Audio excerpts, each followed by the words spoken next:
경찰서 안 온몸에 멍투성이인 외국인 여성이 앉아 있습니다. 그 주위에는 여성 경찰과 변호사로 보이는 사람들이 앉아서 질문을 하고 있는데요. 과연 이 여성에겐 무슨 일이 있었던 걸까요? 안녕하세요. 따뜻한 감동 사연을 전해드리는 감동주 파수입니다. 오늘은 한국에서 지내고 계신 우즈베키스탄 여성 울가 씨의 사연입니다.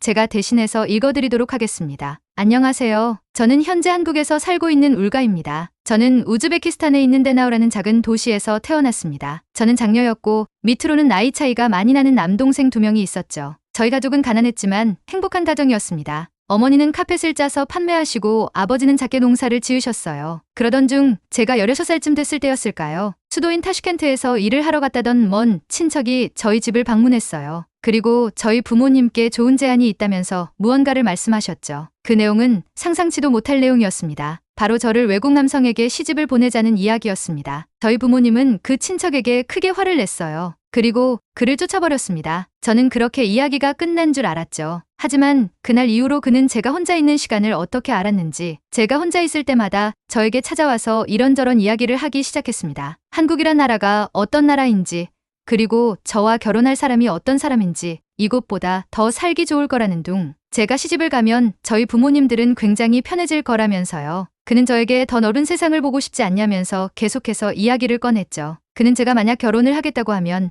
수도인 타슈켄트로 데려가 기본적인 한국어 교육 및 문화에 대해서 알려주고 한국에 가면 바로 적응해서 살 수 있게끔 도와주겠다고 했어요. 처음에는 아무 생각도 없었는데 계속 이야기를 듣다 보니 나쁘지 않겠다는 생각이 들었어요. 제가 태어난 곳은 가스나 전기도 잘 안 들어오는 아주 낙후된 지역이었거든요. 제 또래 아이들이 놀만한 곳도 없고 그저 해가 지면 집에서 잠을 자고 해가 떠오르면 부모님의 일을 돕는 게 제 일과의 전부였어요. 그래서 저는 그럼 일단 부모님을 설득해보겠다고 이야기를 했습니다. 그러자 그는 잘 생각했다며 저에게 용돈을 줬어요. 저는 그 용돈으로 동생들이 그렇게 먹고 싶다고 노래를 불렀지만 돈이 충분하지 않아 가끔씩만 사 먹던 군말을 배 터지게 사줄 수 있었죠. 동생들이 뜨거운 군말을 호호 불면서 배부르게 먹는 모습을 보니 너무 흐뭇하고 뿌듯했어요. 그리고 부모님께도 설득을 했습니다. 지난번 친척이 우리에게 했던 제안이 꼭 나쁜 것 같지는 않다고요. 부모님도 저도 저희 동네를 벗어난 적 없었기 때문에 불안과 두려움이 있었지만 저는 한국에 가서 적응이 되면 꼭 부모님을 한국에 모셔서 더 큰 세상을 보여드리고 싶다고 이야기했죠. 제가 한국에서 적응하고 돈도 벌면 제 동생들도 시골이 아니라 타슈켄트에 가서 공부를 할 수 있지 않겠냐고 말씀드렸어요. 부모님은 처음엔 화를 내면서 안 된다고 말씀하셨지만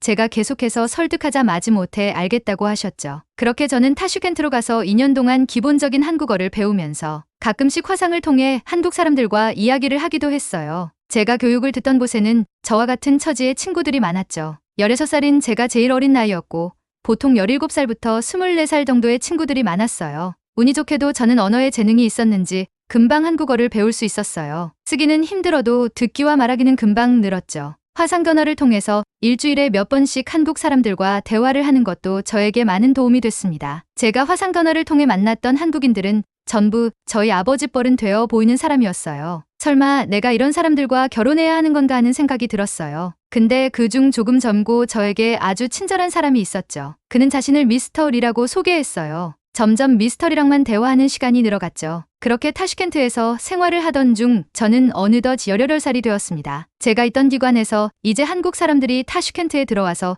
저희와 데이트를 할 거고 저희는 일주일 정도 데이트를 하고 상대방과 저희 부모님과 인사를 하고 지참금을 준 뒤에 먼저 한국으로 돌아간 뒤 우즈베키스탄에서 서류 작업이 끝나면 한국으로 입국하게 될 거라고 설명했습니다. 저는 드디어 한국으로 가는 건가 보다 하고 생각했죠. 그렇게 며칠 뒤에 저는 미스터 리를 만났습니다. 미스터 리는 저보다 20살이 많은 38세의 남성이었습니다. 그는 저의 남편이 될 사람이었죠. 그와 일주일 정도 데이트를 하고 저희 부모님을 만나러 기관에서 제공해주는 차를 타고 저희 동네로 이동했죠. 그는 금부치와 달러를 저희 부모님께 드렸고 부모님은 슬픈 얼굴로 그걸 받으셨어요. 그 뒤로 제 남편은 출국했고 저는 3달 정도 더 있다가 한국으로 출국했습니다. 저는 처음 비행기를 탈 때는 너무 설렜어요. 2년 동안 한국어를 배우고 한국 문화를 배우면서 한국이란 나라가 너무 궁금해졌거든요. 그렇게 저는 부푼 마음을 가지고 한국에 도착했습니다. 하지만 저의 한국 생활은 정말 악몽 같았어요. 제가 남편과 지내게 된 곳은 경기도의 한 마을이었는데요. 남편은 사실 한 번 이혼을 한 경험이 있는 사람이었습니다. 게다가 한국 국적은 가지고 있었지만 사실 귀화한 조선족이었죠. 그에게는 3살 된 딸이 있었습니다. 그 아이의 이름은 혜영이었어요. 저는 혜영이를 잘 돌봐야 했습니다. 혜영이를 돌보는 건 나쁘지 않았어요. 하지만 저는 혜영이를 업고 아침부터 저녁까지 농사일을 돕고 집안일을 해야 했죠. 우즈베키스탄에서 영상통화와 데이트할 때 친절했던 미스터 리는 없었습니다. 그는 매일 컴퓨터에 앉아서 포커게임 같은 걸 했고 물을 마시는 것부터 담배를 사오는 것까지 전부 저에게 시켰어요. 뿐만 아니라 저희 시어머니는 항상 저를 못살게 굴었죠. 저에게 몇 천만 원 주고 사온 년인데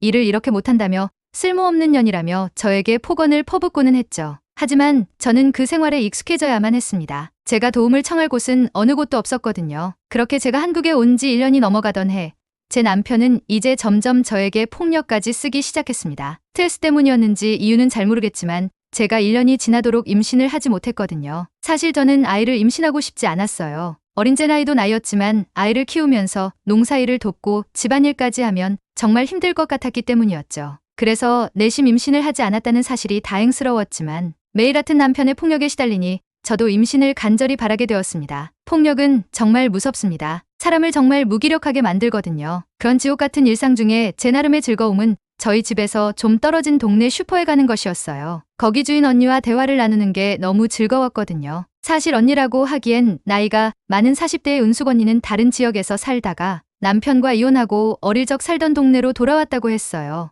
은숙 언니는 항상 저에게 다른 도시의 이야기를 해주기도 하고 저에게 울랄라라는 별명을 지어주곤 항상 저를 친동생처럼 대해줬죠. 점차 제 이야기를 털어놓자 언니는 저에게 너 그렇게 살다가 큰일 난다며 나이도 어리니까 다르게 살 수 있다며 저에게 남편과 이혼하는 것도 생각해보라고 이야기했죠. 하지만 저는 제 남편만 보고 한국에 왔고 아는 사람은 은숙 언니와 농사일을 도우면서 알게 된 동네 사람들 뿐이었기 때문에 제 상황을 어떻게 바꿀 수 있을지 몰랐어요. 은숙 언니를 제외한 동네 사람들은 저희 시어머니와 아주 절친해 보였거든요. 그래서 그냥 은숙 언니와의 수다를 제 삶의 낙으로 삼고 어떻게든 삶을 버티면서 살고 있었습니다. 그러던 어느 날이었죠. 시어머니는 제게 은숙 언니네 슈퍼를 왜 그렇게 들락날락거리냐며 은숙 언니를 정신 나간 년이라고 부르며 저에게 그년이랑 같이 바람피러 다니냐고 길길이 화를 냈어요. 그 말을 들은 남편은 제게 바람핀 년이라며 평소보다 더 심하게 폭행을 가했죠. 그리고 앞으로 한 번만 더 은숙 언니네 슈퍼에 가면 너나 그년이나 둘 다 죽여버릴 거라고 말했습니다. 저는 너무 무서웠어요. 제가 잘못되는 것보다 괜히 은숙 언니에게 피해가 갈까 봐서요. 그날 이후 남편의 폭력은 점점 더 강도가 심해졌습니다. 하루는 심하게 맞아 뼈에 문제가 생겼는지 걸을 수가 없었어요. 며칠 동안 자리에 누워있다가 좀 걷는 게 가능해지자 바로 농사일을 도우러 가야 했습니다. 그런데 그날 집으로 갑자기 경찰이 찾아왔습니다. 저희 가족은 모두 경찰서에 가야 했죠. 저는 너무 어리둥절했습니다. 그리고 불안했어요. 경찰서에 가자 여성 경찰관님이 저를 남편과 시어머니와 분리해 다른 공간으로 데리고 가셨어요. 그곳에는 은숙 언니가 있었죠. 은숙 언니는 저를 보자마자 눈물을 흘리면서 아이고 예쁜 룰랄라 얼굴이 이게 뭐냐며 내가 미리 도와주지 못해서 미안하다고 저를 꼭 껴안아줬죠. 저는 은숙 언니의 품에 안겨서 엉엉 울었습니다. 경찰관님은 저희가 진정되길 가만히 기다려주셨어요. 그리고 저와 은숙 언니에게 이런저런 것을 물어보셨어요. 은숙 언니는 경찰관에게 장부를 하나 전달했어요. 그 장부에는 저와 이야기를 할 때 제가 좀 불편해 보이거나 남편에게 맞았다, 시어머니에게 이런 이야기를 들었다고 말했던 내용들이 적혀 있었어요. 저는 부끄러웠지만 옷을 벗고 제 몸에 있는 상처들을 경찰관에게 보여줬습니다. 경찰관님은 이 정도면 충분한 증거 자료가 되겠다며 저에게 남편과 시어머니와는 분리돼 생활할 거고 관련 변호사와 여성센터와 연계해 줄 테니 이혼과 같은 절차를 밟을 수 있을 거라고 설명해 주셨죠. 은숙 언니는 자신의 집에서 함께 지내도 된다고 하면서 자신과 함께 지내자고 이야기해줬어요. 그렇게 저는 남편과 시어머니의 폭력에서 벗어나 은숙 언니의 집에서 같이 지내게 됐습니다. 은숙 언니와 손을 꼭 잡고 은숙 언니의 집에 돌아왔어요. 은숙 언니는 제가 슈퍼에 드나들면서부터 고민이 많았다고 해요. 누가 봐도 외매혼이고 가정폭력을 당하는 외국인인데 도와주고 싶지만 이런 경우를 실제로 보는 게 처음이라 어떻게 해야 할지 몰랐다고 하더군요. 그리고 제가 직접 도와달라고 한 것도 아닌데 자기가 먼저 나서서 일을 만드는 건 아닌가 하고요. 하지만 차근차근 여러 기관들에 연락을 해서 정보를 모으고 있던 중에 갑자기 제가 슈퍼에 나타나지 않자 일이 생겼구나 생각했대요. 그리고 나서 저희 집 주변을 맴돌면서 남편이 소리 지르면서 저를 폭행하는 소리나 가끔 제가 절뚝거리며 집을 나서는 모습들을 목격했다고 합니다. 언니는 그런 모습들을 녹음하거나 사진을 촬영했다고 해요. 그러다가 정도가 점점 심해지자 이제 진짜 안 되겠다, 이러다가 제가 죽겠다 싶어서 경찰에 직접 신고를 했다고 합니다. 저는 처음에는 솔직히 제가 아무것도 없이 우즈베키스탄으로 돌아가야 하는 게 아닐까 하면서 걱정을 했지만 언니는 걱정을 하며 이런 식으로 이혼을 하게 되면 비자가 만료되거나 하지 않는다며 오히려 울랄라는 한국어도 잘하니까 직장을 다니면서 비자를 연장해도 되고 원하면 한국 국적을 취득할 수 있는 방법도 자기가 알아봐뒀다며 저를 안심시켰습니다. 저는 언니에게 연신 고맙다고 이야기했습니다. 그렇게 저는 은숙 언니와 다른 한국 기관들의 도움으로 남편과 이혼을 할 수 있었습니다. 다만 어린 혜영이가 제대로 돌봄을 받을 수 있을까 걱정했지만 한국 법적으로 제가 혜영이를 맡을 순 없더군요. 아쉬웠지만 어쩔 수 없었습니다. 저는 그저 혜영이가 무탈하게 자라길 기도할 수밖에 없었죠. 저는 은숙 언니와 함께 서울로 갔습니다. 언니와 같은 빌라 위층 아래층에 살기로 했어요. 그리고 언니는 제가 취직을 할 수 있도록 도와줬어요. 우즈베키스탄에 파이프나 배관 등을 수출하고 있는 중소기업에서 사무 업무를 볼 수 있게 되었죠. 그렇게 저는 제 힘으로 한국에서 일하며 월급을 받을 수 있게 됐습니다. 사람들도 너무너무 친절했어요. 저는 첫 월급을 타서 은숙 언니에게 빨간 내복을 선물했습니다. 언니는 저에게 언제적 빨간 내복이냐면서 핀잔을 줬지만 겨울철 언니네 집에 가면 일주일에 한 번씩은 빨래 건조대에 널려 있는 걸 보니 잘 입고 있는 것 같아요. 회사에 다니면서 아무래도 우즈베키스탄 수출 관련 업무를 보다 보니 출장으로 우즈베키스탄을 가리로 종종 있어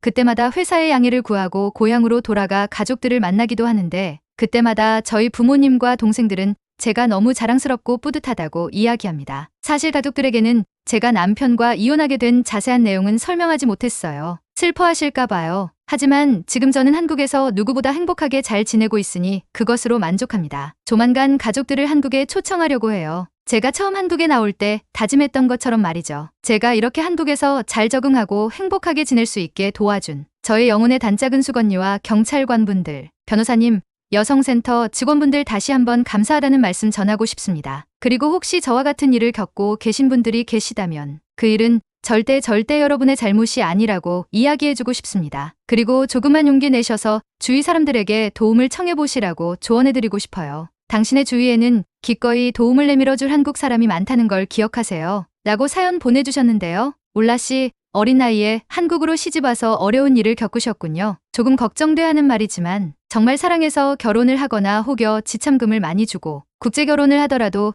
사랑으로 행복하게 사는 가정도 있다는 걸 분명하게 말씀드립니다. 하지만 룰라 씨와 같은 경우도 심심치 않게 볼 수 있죠. 정말 안타까운 사연이 아닐 수 없습니다. 그래도 은숙 언니와 다른 분들의 도움을 받아 행복한 한국 생활을 하고 계신다니 정말 다행입니다. 그리고 다른 분들에게 전하시는 희망의 메시지도 너무 감사합니다. 앞으로도 한국에서 행복한 일들 가득하시길 바라면서 오늘의 사연은 마무리하겠습니다. 울가 씨를 위한 응원의 댓글을 남겨주시면 정말 감사하겠습니다. 감동 주파수 사연이 좋으셨다면 좋아요와 구독, 그리고 주변의 소중한 사람들에게 사연을 공유하셔서 함께 하시면 좋겠습니다. 끝까지 시청해주셔서 대단히 감사합니다.